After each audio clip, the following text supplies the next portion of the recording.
Hey everybody, I'm setting up a maximum amp test. In other words, how many amp hours I'm really getting with this Litime battery. I had no choice but to get this for the truck. Look below the video, right down, move over here.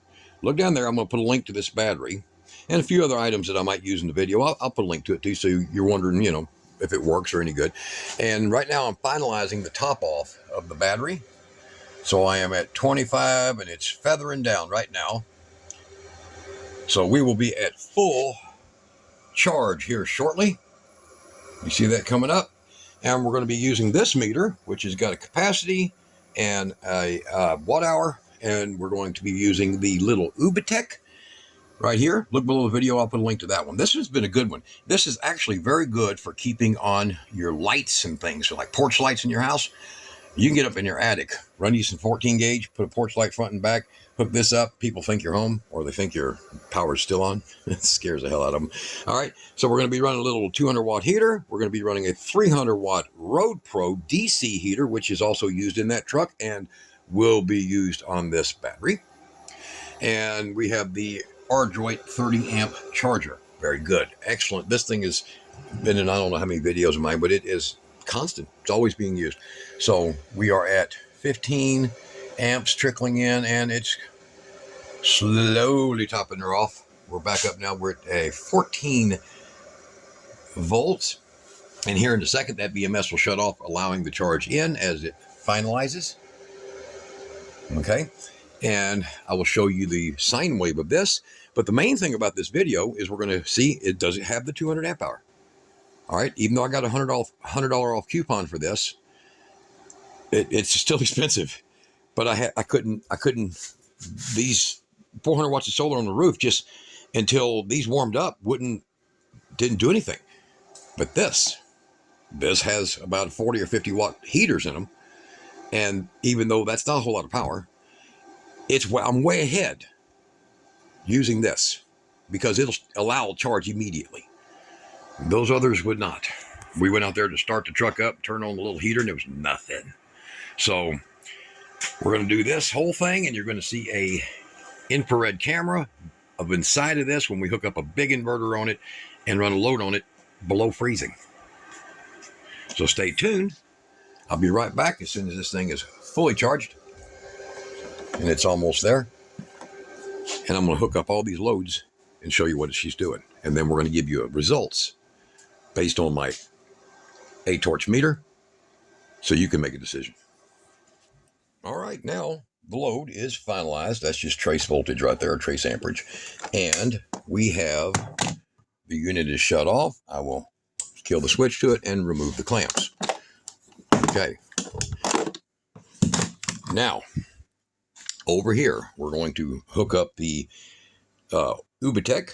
We're going to first connect onto here with my little test light so that we don't have a massive spark charging up the little inverter. And you'll see all that extra power is going to shoot right straight through this thing. So do you see how that happened? I really insist on people doing this because, here, let me show you this one. Bleed the power back off.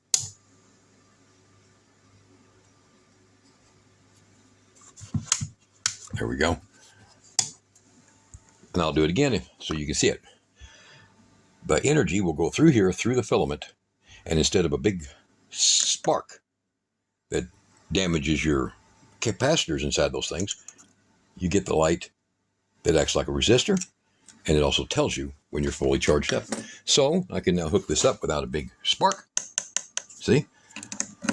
And we have the Ubitek 500 watt hooked up, and it's kind of cool. So now I can turn on the power. It's on. I'm going to show you the sine wave. Now this, as cheap as this little inverter is, they're really cheap. It is pure sine wave, and it is good quality. So for, like I said, using it for your porch lights, or even if you just need to boost something or run something small, it works great. It'll run a dorm refrigerator all day long. All right, so there we go. And there is the sine wave for it, and you can see the data on it. It is 124 volts. Now, there's a reason it's 124 volts, because I did that. I opened it up. There's a trimmer adjuster in there, and I jacked it up. It was 118, and I set it at, which is just fine. Don't worry about that. But I wanted it because I run a small electric drill on it. It's got a little hammer drill, and every time it bogs down, it wants to suck the voltage down because it's running 400 watts into that. So it's kind of peaking it real hard, but it still works fine for what I did. Now, because I turned that on and done all this, and the charger's disconnected, voltage has dropped to a standing of about 13.7. In about an hour, it'll be about 13.5859. That's my first test on this, which is the reason we're doing the second test. Now, first test was good. I'm going to turn on this right here. So you can see right here, capacity is at 0. Energy usage at 0. Flow is at 0. This is all total reset. And we're going to go ahead and turn on the fan. And it's going to show you how many watts the fan pulls. It won't read a whole lot. The fan pulls so few watts, it might not even read it all. Okay, might be better off with just a watt meter. A clamp meter on it. Have to get up over 25 watts, so yeah, 0.20. So not much, but now we're going to kick on the heater, and that's when you're going to see the draw. So we're pulling 13, 14, 209, 212, and because that is a positive temperature coefficient element in here and DC, it has to ramp up. So it's going to continue to get a little bit higher, and then it's going to level off. So it might peak out at 18 or 19 and then settle down around 16 or 17. It depends. Solely depends on the temperature of the room. So right now our room temperature is, what is it? I think I actually have it on here. Whatever you want to convert that from Celsius. All right, and now we're going to kick this little heater on, and it's going to show a much larger draw. And now you see the capacity of the battery that it's pulling is just milliamp hour. That's just storage. So, and don't worry, that's this thing here turning off. You heard a beep. I don't know why I let them do that all the time to me. But so we're going to be pulling 464 watts, 466. So it'll be right at 500 watts constant until that thing is dead. Now, what it has inside of it is about 2,500 watts. So this is going to be 5 hours of heat going into the building. Here, check it out. While the temperature is currently now cooling here. So I figured, what the hell, right? Use the power. And that's how you try to do an example and get a result. So here we are again, 455, and it's showing you the 10 point whatever kilowatt hour and 800 amp. We have not 847 milliamps. We haven't even hit an amp hour yet. So this is going to take some time. I will be back and show you the end results, the end readings, and the outcome of that battery. Well, I got doing the math on that. 5 hours. Hell, I might be asleep. So I went ahead and grabbed this little old beater out. This was sitting in my diesel pickup truck, and I don't know what it is, probably 10 amps. Well, we're going to find out. We hooked up Kira's little power box there, see? So you got to make sure everything is on this side of the shunt, which we are, see? And we're bringing it back over here, and we got like, man, we need to pull more load off this. Now, I could cheat and hook up a big, powerful inverter. But this is more of an RV battery, which is going to be DC and a little bit of AC load. So, testing it like you would, all right, like you'd own it. So here we go. Here's another DC load. Let's consider this about the value of a DC gas, AC, DC refrigerator. So that's about the value of power that would pull. And we're going to put this in there. And then we're going to see, what does it pull? Boy, oh boy, oh boy. 140 watts, 11.5 amps. Yikes. So now that'll drop. The wattage will drop a little bit. So probably level out about 130. Okay, so that's about current, about 10.5 amps. Now, what do we got over here? That corresponding about right. So I got 585 watts feeding through from there. All right, now this will be quicker, and you'll be able to check right down here. See the time lapse right now? See it? Time lapse. So that'll be to tell you how long it took also. So if you're generally going to be pulling 500 watts of power out of that on a regular pull through, it gives you an idea how long it'd last. I always recommend 2 of them for the average RV, but we'll be back in a minute to see, can it do its advertised.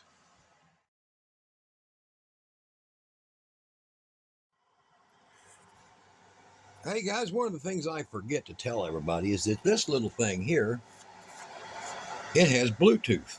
You see that? This has Bluetooth. See right up there. You see the little symbol? And if you go to what's called e-test on your apps, you can download the e-test. And it hooks up to this. Now, if you've got a whole ton of Bluetooth items in your phone, it starts with DT24. So DT24 it starts with, and then whatever the code is for that thing. But it'll show you here. Now watch. Now I'm showing you the amp draw. Okay, right now we're pulling 47 amps, and it's going to show you where we at here. The amp draw right there. See current 47. Okay, now watch. I'm going to shut off this little heater right over here. Very quick to respond. You notice that? And it shows the voltage of the battery. Turn that back on. A little surge. So stupid simple, and it's got a little bit of programming you can do with it, and with that, and including resetting without having to go through these dumb little buttons. Okay, so never lose your little booklet for that. And if anything, go online and download the booklet. But with the app, it's pretty much easier to deal with. All right, so I built that box. I'll put at the very end of the video that box video so you get some more information on it, but it's really cool. And I have 3 of these that I use on different stuff, and they're cheap. A Renogy or a Victron to do the same thing as this thing is 5 times the price. And I've had this for years. I've been using these for years. Never had a failure. All right, so there's everything hooked up, including I want to show you what's inside of these batteries, the heating pads. This is the heating pad. Now this one here is only 20 watt. It's very warm. I'll show it to you here in just a second on the thermal imager, and you'll see what it looks like. And that's what's inside these. There should be about 4 of those inside these, and they cycle between the 2 sets. So 40 watts and then 40 watts and then back and forth. That's what it's supposed to do. So we'll be right back with the final drawdown. And it even shows you, look, how I affected when I did that. Keeps a record of it. All right, we'll be back. All right, folks, it's getting close. We're sitting at 12.17 volts. Capacity has already hit 187 amp hours. And I've got the heater running. I added a 60 watt light bulb. There is the readings right now. I don't know what the little jumpy marks are. I guess whenever the thermostats kick on and off of things. This has one, that has one, whatever. I am pulling 11.7, and this little heating pad here, let's fire this up. So I'm gonna, this takes a second to fire up, so I will cut this little part. All right, there it's loading. So whenever I take the card out of it, it acts weird. I can't seem to get this thing to record like I want. All right, so there's the little heating pad. So you want to know, can I heat with that? Look. Oh, that's what it is. This heating pad's turning on and off. It has a thermal disc inside of it. Okay, so that's what's inside the battery. So it has a little bimetal disc that's right in here. If you put a piece of ice on there, it will kick back on. Or if you heat that up with something else to make it warmer, it'll kick that off. All right, and these also have a over temp switch, and they'll do the same thing. So there was that. This is the little thing, I think, from Harbor Freight a long time ago. So it's showing 264 degrees coming out, and those 2 items together are pulling only 11.7 amps. If you take this thing out of the equation, you'll see that I'm only pulling about 10 watts.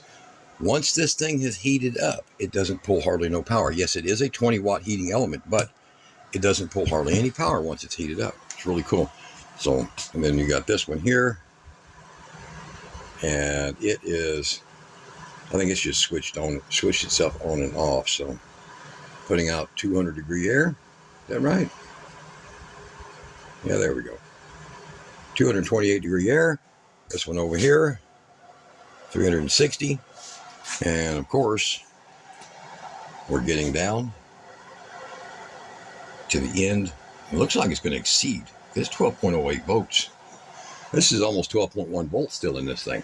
So I think it's going to exceed this 200 amp. All right, guys, put a few items off of it, the light bulb, to drop it down. We're trying to stay inside of the inverter's bottom limit here. We're at 198 amp hours, as you can see right here.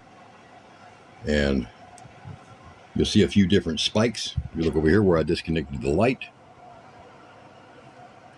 And right now we have 198.5 pulling.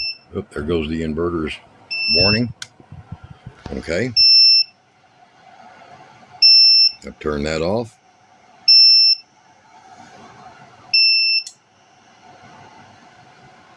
We'll get that inverter back on and see if it'll come back on.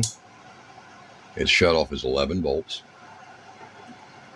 Get the light bulb plugged back in, as you can see up there in the background here. The light bulb's back on. Yep. So the inverter's back on again, but just on the light bulb, no heater. Heater's off. The light bulb cord's plugged in. And we're pulling 28 amps at 11 volts. And the inverter will fault again here in a second. And we're just almost to 199 amp hours. We don't know exactly the shut off of this BMS, but we're about to find out. So when it goes blank, you'll know it made it there.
All right, look over here on the phone.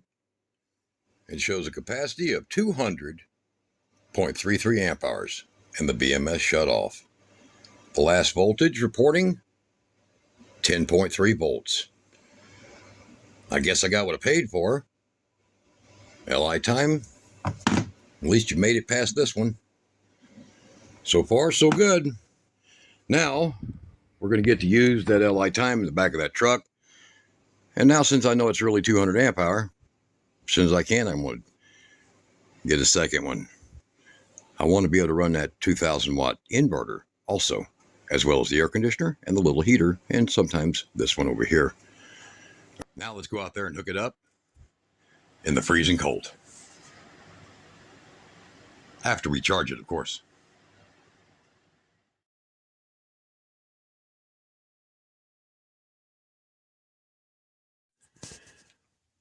Hey everybody, this is the Litime's brand new versions of a self-heating battery. Now, they come in numerous different values. This one's a 200 amp hour with a 100 amp hour BMS. And I'm going to be showing you here pretty quick using this thermal imaging. We're going to be showing you what it does, what it literally looks like on the inside. Look below the video. I will put a link to this and that SweetPower inverter. So I'll show you that nice little SweetPower. This is the one with the Bluetooth and all the good jazz on it. It is an impressive little 2,000 watt inverter, and it's dirt cheap. So here in just a few minutes, we're going to show you. Right now, that battery is sitting at 54 degrees,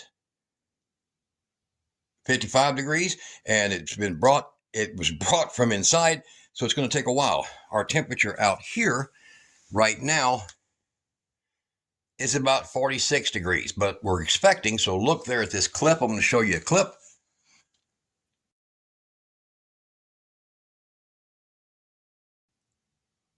All right, it shows getting down to 30 degrees.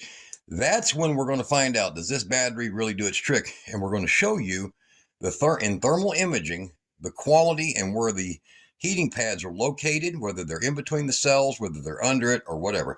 And we're going to pull a hard load on this battery at below freezing. So we'll be right back.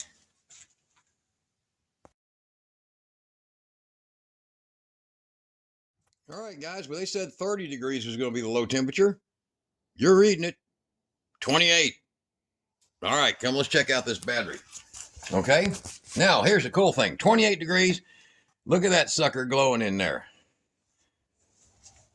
That is so cool. Look at that in there. Oh, there's something right there. I don't know if that's like a pad that's on top of the BMS or something, maybe. I don't know. Take a look. So the battery is sitting here at 40 plus, or right at 40 degrees. Hold on, let me turn that around. There we go.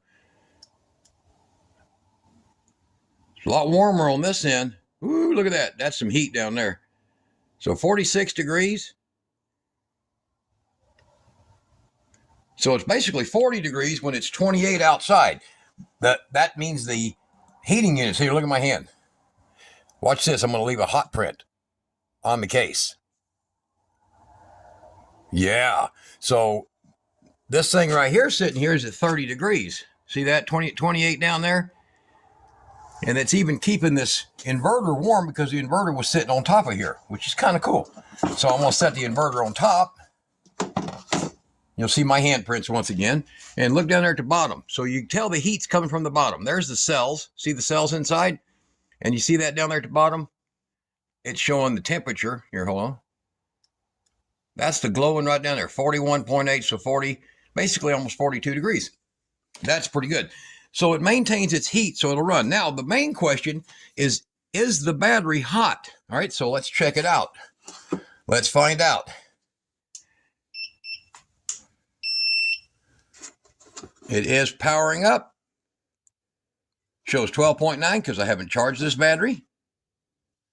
The battery was about 40%, so there you go. 121 volt output. Now let's don't just, turn one on. Let's try a load on it.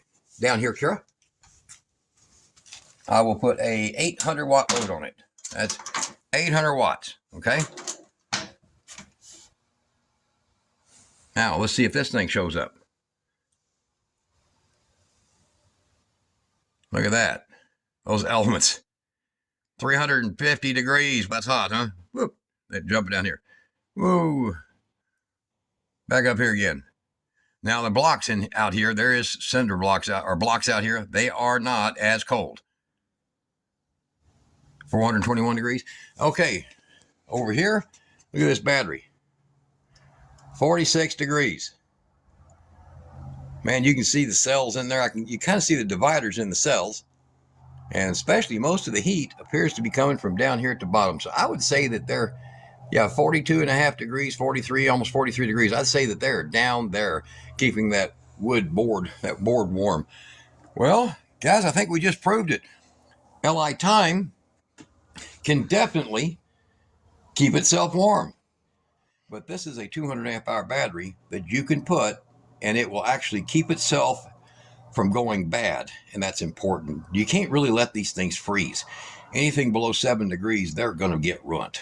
So when you think about having a self-heating battery, for like at your well house, your well pump or something like that, there you go. That's what you need. Or on the RV, so you can go out there and your furnace will run. All the other batteries will just disconnect. This one will stay able to get your furnace up and running in your RV or boat or whatever you got. So this is what you're looking for. This is the perfect RV battery because it's 100 amp BMS and 200 amps of storage energy. Excellent. Excellent for what you're doing. All right. Pretty simple test. Proving itself in 4 degrees below freezing? Yeah. I like that. Me too. Thumbs up to Litime. Y'all be good.